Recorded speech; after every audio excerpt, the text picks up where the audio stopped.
Hello and welcome to Dr. Hursts podcast, where things mysteriously go bump in the halls.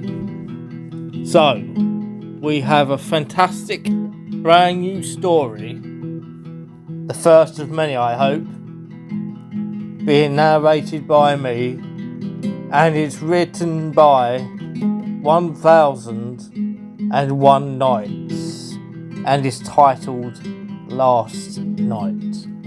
So sit back, relax, and listen.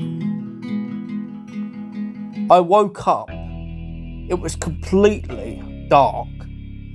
My boyfriend Alan was fast asleep, wrapped up in his duvet, which he never shared, turned away from me. We had realised the first night that we had spent together that we're one of those couples who needed separate duvets. I remembered then I had fallen asleep before we got in that night. I had been vaguely anxious as I hadn't heard from him since earlier in the afternoon. Things had not been going well between us. We needed to talk. We both knew we did, but such was the rush of work and life that it always seemed easier just to put off. We just didn't have the energy to deal with our relationship issues. Like that evening, I had been up since early morning with a long shift for work, and despite the nagging feeling of anxiety for Alan and the fact that he had not texted, I passed out with fatigue, unable to stay awake. The nagging feeling had followed me into my sleep, and it was only after I woke and saw his warm figure beside me that I felt myself relaxing. The anxiety I had been carrying leaving my body in a pleasurable rush. We lived in a tiny apartment, and when the bedroom door was open, you could see through to the kitchen. There was a faint light on, as if the fridge door was open. I was so thirsty. I felt I had never experienced such terrible thirst before. I got up and quietly walked to the kitchen. I heard Alan rustle under his duvet. I pushed the fridge door, unable to tell if it had been fully closed or not. I wasn't sure where the light was coming from. Then I turned to the sink and started filling a cup. A quiet noise startled me as it cut through the sound of the running water, and I almost dropped the cup. A quiet step. I whipped around.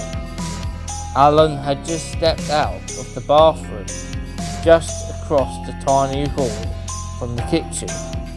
His face was all squishy with sleep.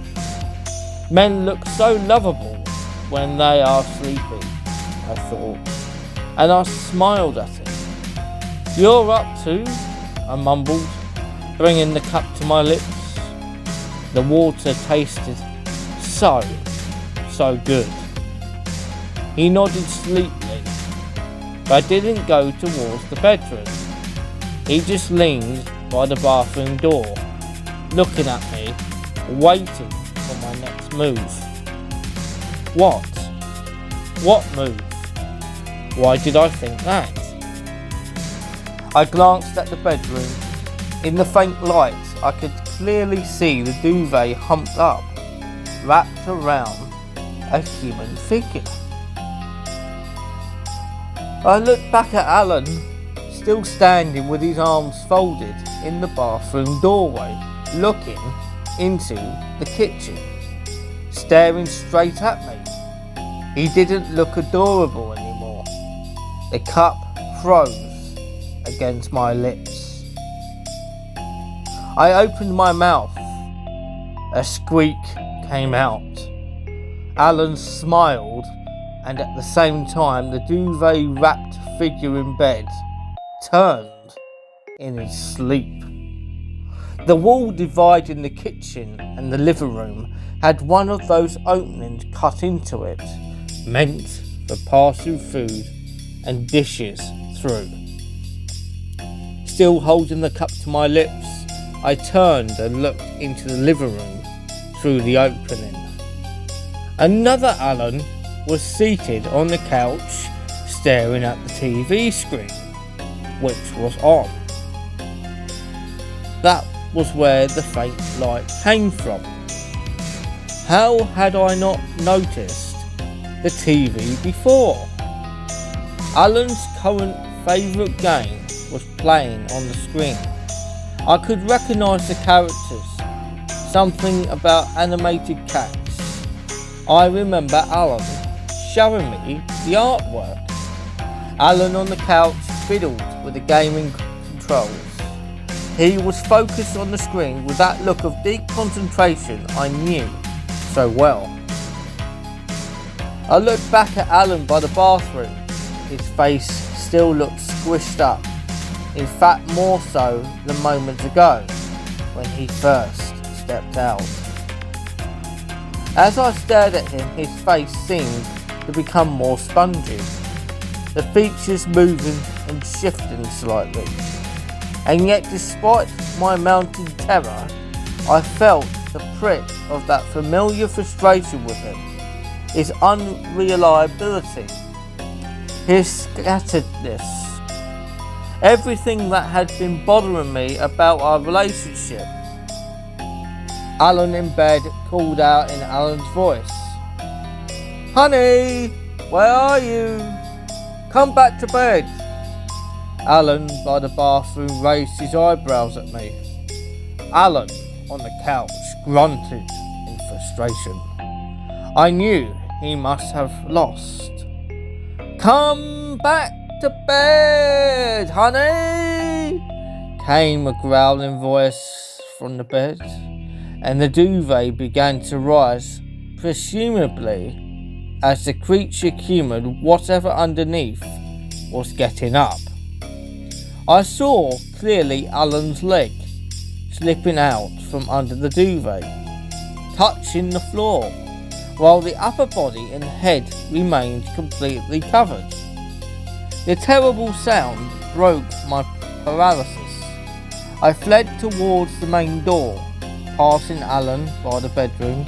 I struggled with the lock and finally flung the door open as the growl grew louder, before dying off completely. I stepped out into the harsh electric light of the building corridor, and I saw the unmistakable figure of Alan at the far end of the corridor, just under a flickering neon exit sign, striding purposefully towards me and our apartment. With a cry of despair, I began running in the opposite direction, which led to the underground parking. I knew I could exit the building from the parking lot.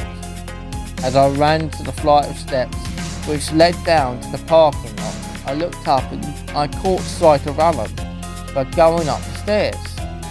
I paused a moment in confusion. Why was he going up?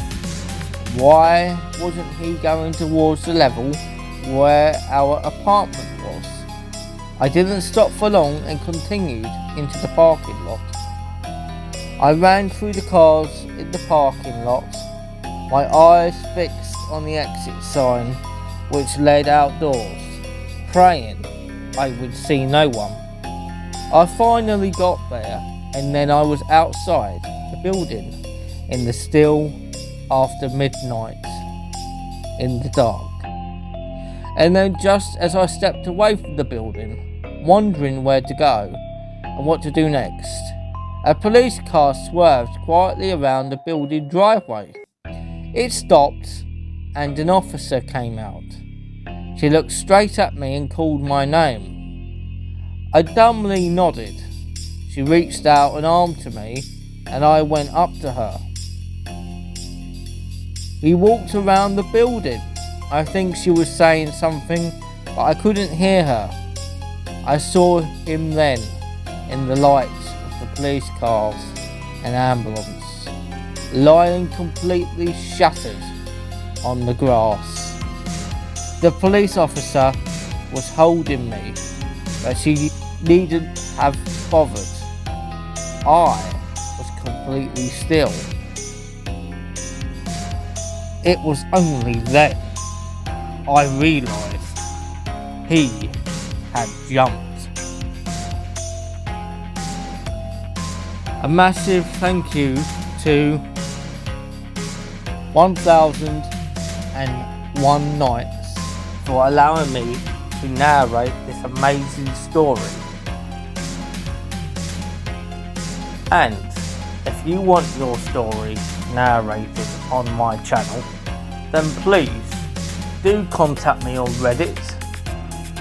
If not, please send me an email to drhursts@gmail.com. Thank you. So until the next time we speak, stay safe and stay sane.